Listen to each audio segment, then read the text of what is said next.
Hey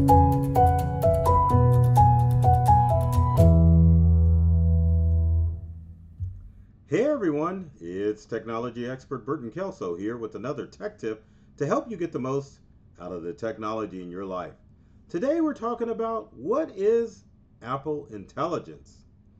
It almost sounds like that it's someone who knows about Apple and Mac products, but that's not the case. Apple Intelligence is the latest in AI.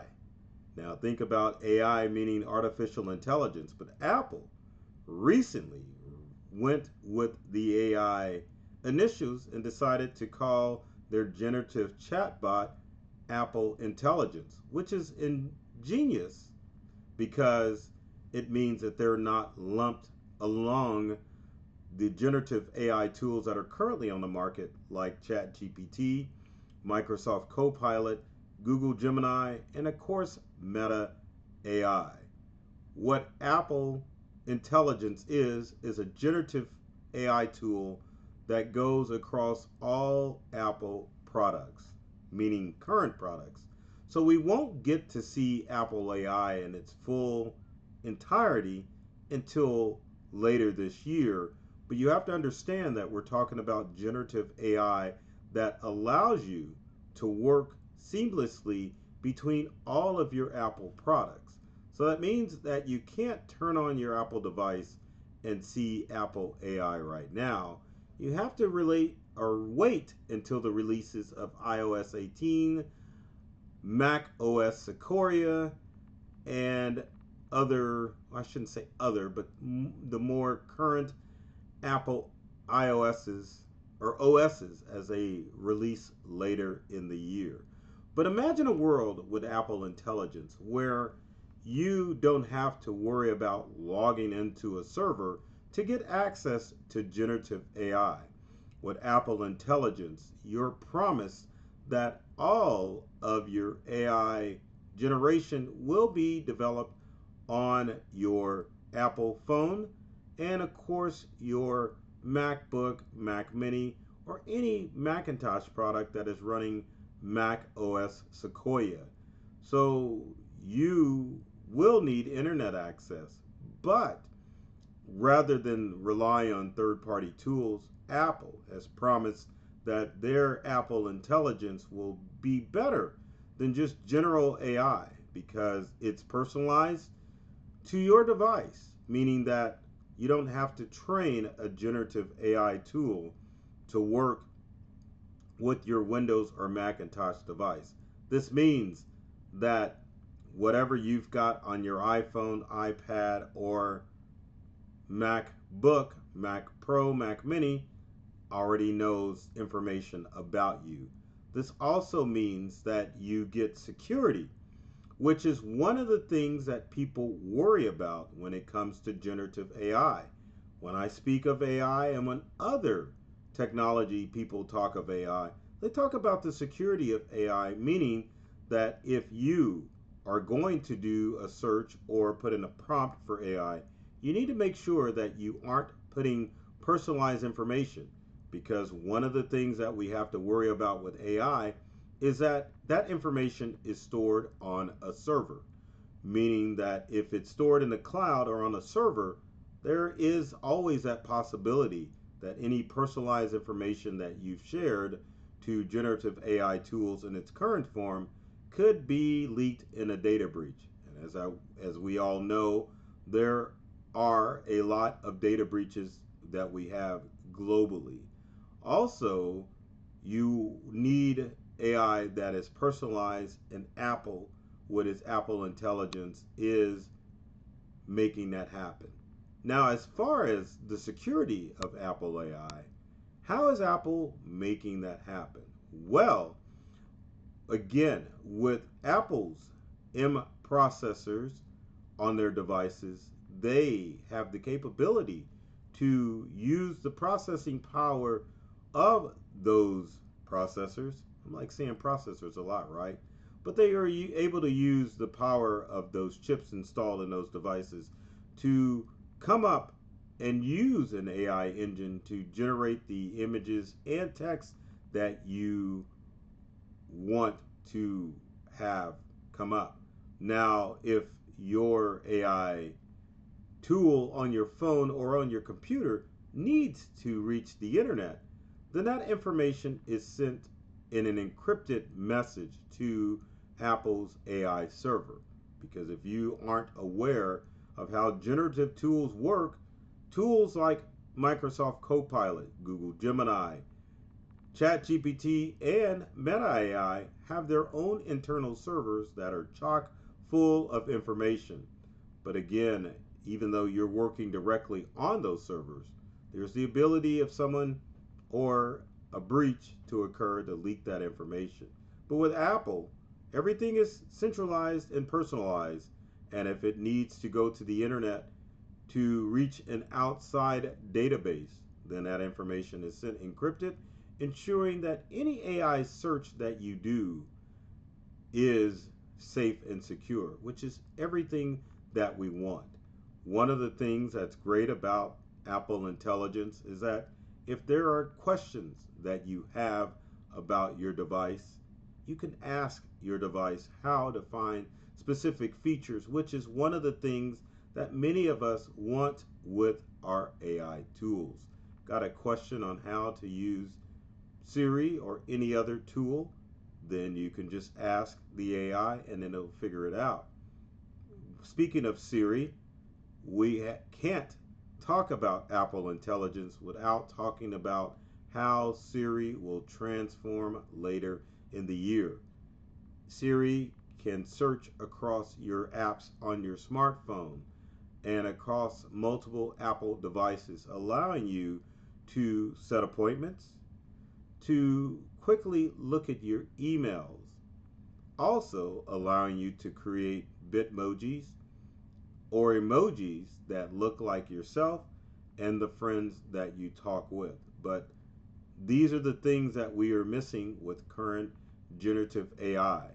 Sure enough, these tools are powerful to create what we want when we want it, but then we have to bring that information directly into our devices rather than having it integrated into the operating systems of multiple Apple devices.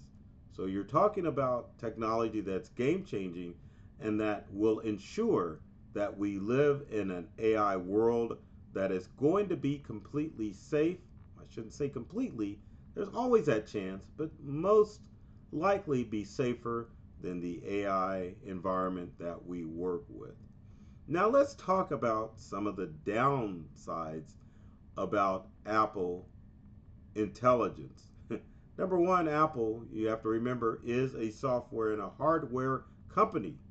So Apple Intelligence will only be available on the latest iOS operating systems and the latest devices. So if you've got an older iPhone that is older than iPhone 15, then you're not going to have access to Apple Intelligence. Same thing if you have a Macintosh computer that is running on a processor that isn't the M1 or higher processor. So if you're an old school Apple user still using the Intel processor, then you won't get access to Apple Intelligence. And I won't say that's sad, but at the same time, you have to understand that Apple is pushing both hardware and software. So, of course, they're going to develop tools that are going to allow them to continue to sell hardware, although you do get an advantage because it is cutting edge hardware. But if you're a Windows user, you won't have advantage of Apple Intelligence. And if you're an old school Apple user, you don't get access to Apple Intelligence. So is Apple Intelligence better than some of the AI tools that are out there?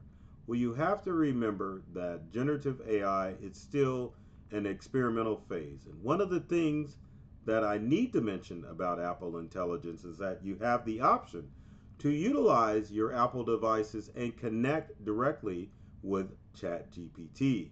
Now, the technology behind Apple Intelligence is ChatGPT. So you have to think and understand, is Apple Intelligence as foolproof as Apple would have you to believe? We've all read about some of the issues that have happened with ChatGPT, and that's not to say that you will have the same issues with Apple Intelligence, but at the same time, you have to wonder if it's based on that ChatGPT engine that is experimental, if you will still experience the same problems. But that said, Apple is definitely headed in the right direction with Apple Intelligence. Having a generative AI tool that is intuitive, that is safe, and that works within your Apple hemisphere is a great tool. Now, if you're used to tools like ChatGPT or Copilot or the other generative tools, it won't be that hard of a switch to go to Apple Intelligence. However, if getting new devices which are not within your budget, then I think that you will be fine with the current generative AI tools that are out there.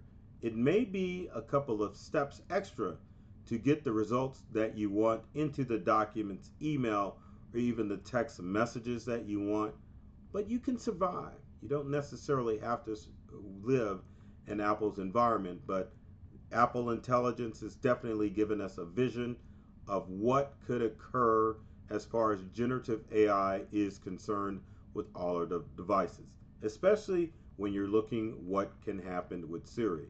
Because it's always been my belief with generative AI, our smart tools like our Alexa devices, with our Google Home devices, that we want them to be a little bit more intuitive and to work with our existing smart home. Because with smart home and your Google devices and your Amazon devices, it's not always plug and play, and you have to work a little hard in order to get those devices to integrate.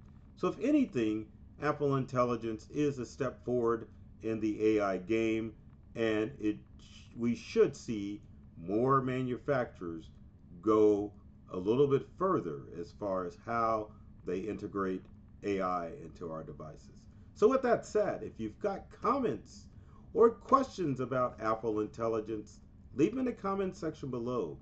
I should say, don't think that this is another step towards Skynet, because it's definitely not. AI is not self-aware, and I think that's one of the things that Apple is trying to say, that it's personalized, it's secure, and it's definitely a tool that we can use as we move towards the future with artificial intelligence. With every video, please like, subscribe, share with your friends, because I know you know somebody out there that struggles with technology and wants to know the basic way of how things work. With every video, my goal is to make technology fun. I shouldn't say that, because I'm going to say that at the end. But my goal is to make it easier for you to use the devices that you use at home and at work. I love technology. I've read all the manuals, and I'm serious about making technology fun, safe, and easy to use for everyone. So take care of yourself and do many things to make you smile. And thanks for watching.